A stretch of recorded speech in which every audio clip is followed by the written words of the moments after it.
True crime yang aku nak share dengan korang hari ni, dia bukan sekadar true crime saja tau. Sebab apa yang berlaku dalam kisah hari ni kan, dia bukan sekadar apa yang telah terjadi kat bangsa dia, bukannya sekadar pembunuhan ataupun jenayah ke apa tau. Tetapi dia ada hendak memberikan satu pesanan yang memang begitu jelas. Pesanan dan juga pengajaran yang begitu jelas lah untuk kita semua. Kita semua dalam dunia ni yang isu ini kalau tak settle, tak dibendung, memang ia akan jadi satu masalah yang memang besar and dia boleh memberikan satu ancaman yang tak berapa nak manis lah orang kata. Sebab benda ni dia dah lama wujud dan perkara macam ni memang tak boleh diambil remeh lah. Perlu diambil dengan begitu serius and banyak benda yang perlu dilakukan untuk membendung masalah ini. Tapi lately ni aku rasa korang pun tahulah dekat Twitter ke dekat mana kan, adalah seorang hamba Allah ni kan, dia kata dia ada masalah mental. The topic untuk hari ni is masalah mental, di mana hamba Allah ni kata dia nak quit social media kan, and then dia post gambar menangis, video dia menangis, and then dia ada ambil gambar pegang ubat semua kan. Tapi end up ada seorang pengguna Twitter ni yang mengatakan gambar yang digunakan oleh hamba Allah itu bukanlah gambar dia, tetapi gambar pengguna Twitter ni. Dia yang claim yang dia ada masalah mental ni, to be precise masalah kemurungan ataupun depression. So dia telah menggunakan pil yang diberikan untuk mengurangkan masalah depression dia. Tetapi benda tu telah disalahgunakan hanya untuk, yalah, mungkin nak perhatian, viral ke, demi konten ke apa. Wallahualam kalau benda tu betul ke tidak, aku pun tak naklah cakap kan, yang dia ni memang buat benda yang salah ke apa kan. Tapi kalau betul memang aku tak tahulah guys. Benda macam ni ya, mental health tak boleh buat main-main guys. Itu je lah yang aku boleh pesan. Benda ni dia lagi teruk. Dia boleh, aku boleh katakan dia macam silent killer tau. Dia boleh main-main dengan kita punya mental, kesihatan mental kita, yang boleh mengakibatkan kepada kecederaan fizikal. So lagi sekali aku nak cakap, benda ni bukanlah benda yang boleh diambil dengan teramat mudah, dengan remeh. Dia perlu diambil dengan begitu serius. Jadi tak apa masa lagi, kisah yang aku nak sampaikan ni dia ada kena-mengena dengan masalah mental, to be precise, depression. Macam biasa, nama aku Nas and I am your true crime storyteller. Let's go.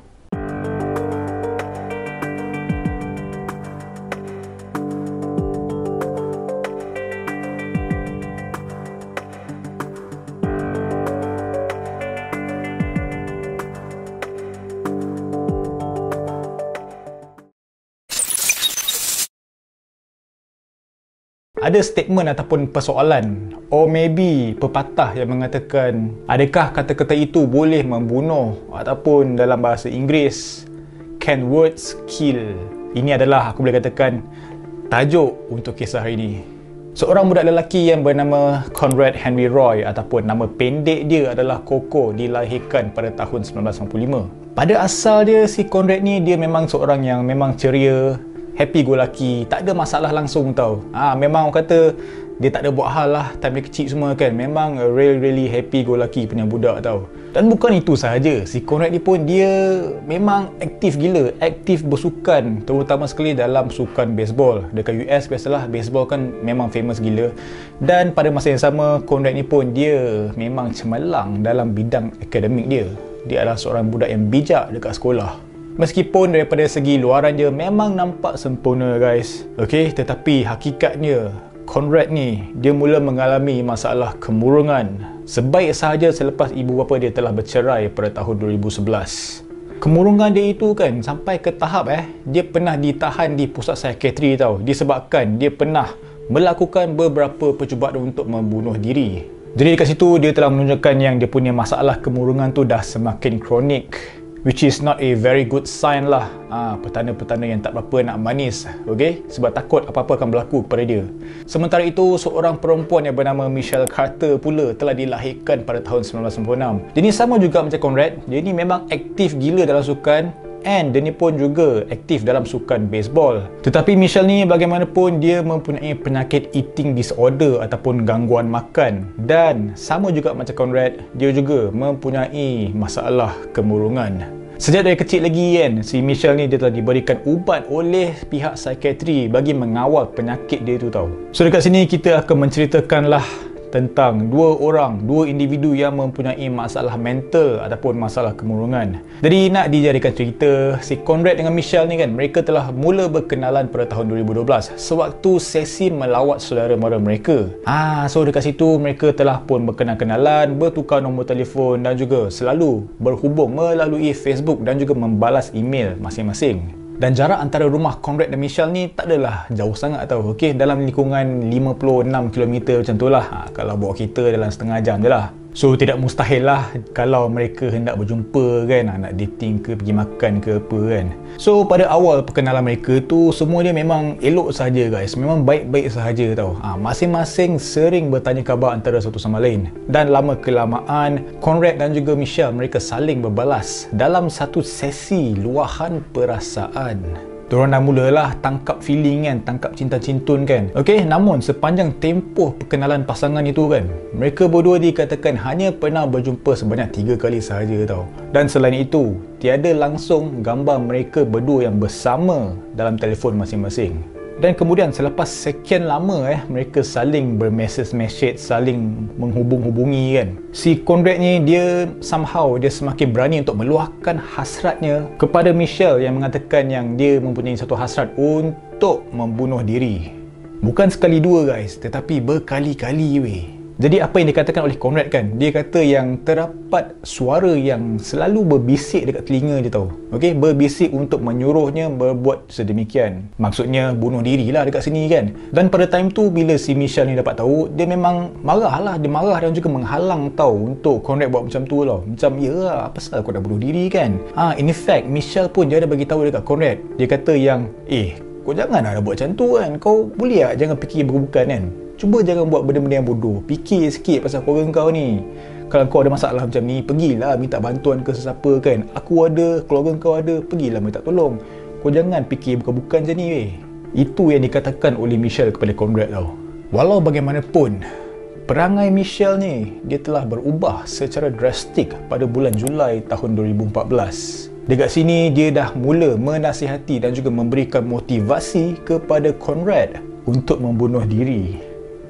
Dalam sehari, si Michelle ni kan, dia akan mesej berkali-kali kepada Conrad untuk memberikan dia tekanan dengan mengajukan soalan yang seperti, bila kau nak bunuh diri Conrad? Kau daripada dulu asyik cakap-cakap nak bunuh diri kan? Bila pula kau nak bunuh diri ni kan? Michelle siap bagi cadangan guys, siap bagi cadangan tentang cara apa yang sesuai untuk mati. Bahkan apabila si Conrad ni, dia macam tak jadi nak bunuh diri kan, dia nak cancel daripada niat tu untuk bunuh diri, Michelle akan menjadi marah. Dah terbalik pula dah. Itu hari memang bukan main marah si Conrad nak bunuh diri kan. Sekarang dia siap bagi cadangan macam mana nak mati guys. Sebab pada pendapat Michelle lagi cepat mati lagi elok.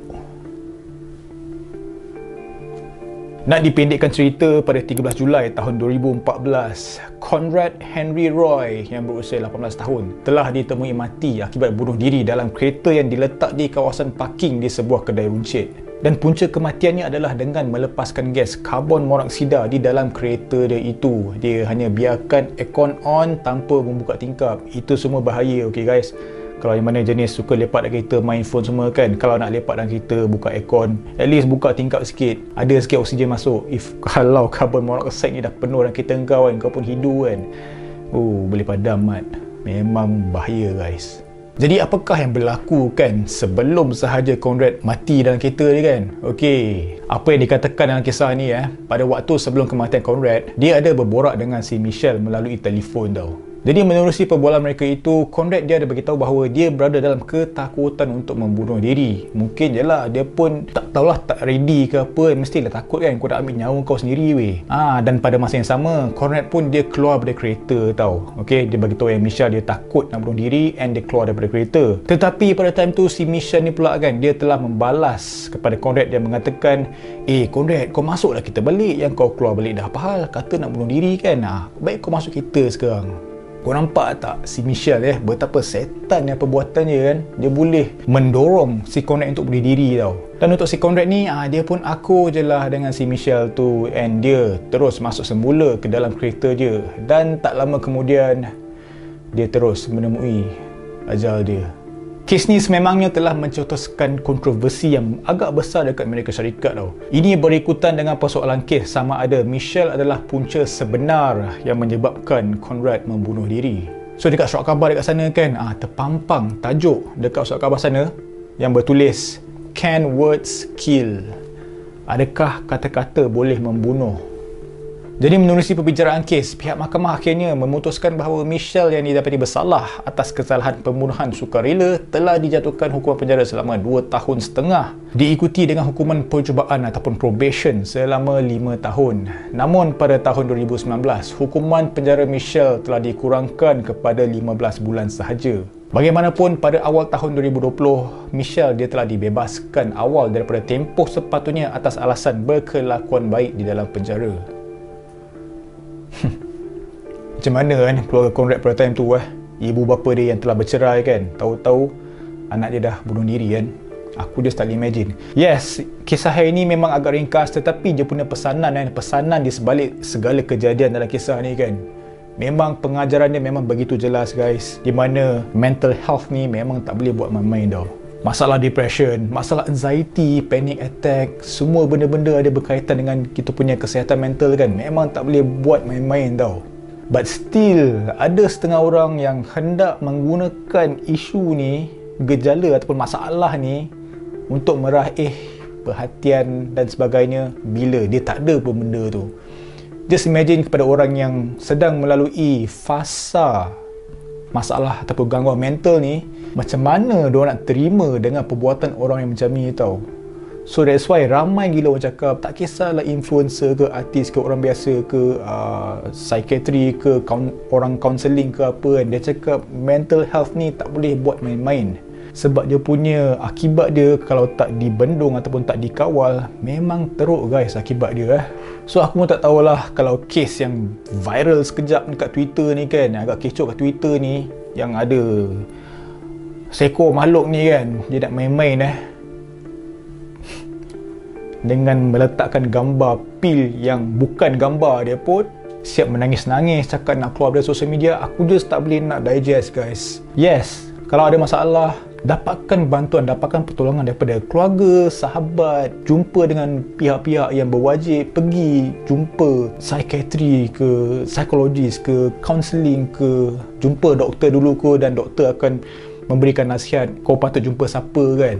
Tapi ya, aku just tak boleh nak imagine tu. Aku rasa marah bila tengok benda tu sebab aku ada kenal orang yang pernah melalui masalah ini tau. And tak manis man, memang tak manis tu. Kesian tu aku tengok dia Tetapi dengan bantuan yang betul, dengan sokongan yang betul daripada kawan baik dia, daripada family dia, even daripada rakan kerja dia, alhamdulillah dia dah getting better and better Okay, dan masalah kemurungan ni kan, dia punya punca dia daripada bermacam-macam jenis punca guys. Macam dalam kisah ni, si Conrad ni, dia ada masalah dengan keluarga dia, ibu bapa dia bercerai kan, so dia terus fall into depression. Tetapi bukan itu sahaja tau, ada yang contohlah lagi-lagi hari tu COVID attack negara kita, attack satu dunia ni kan, orang hilang kerja, tak boleh kerja, tak boleh cari kerja, dipaksa untuk berhenti. Ramai orang yang kena depression depression, anxiety, panic attack. Kadang-kadang ada tu tengah drive kereta elok dia, sekali kena anxiety attack, panic attack, end up accident ke apa kan. Bahaya gila bukan itulah, bila kita bincangkan pasal mental health ni kan, banyak dia punya cabang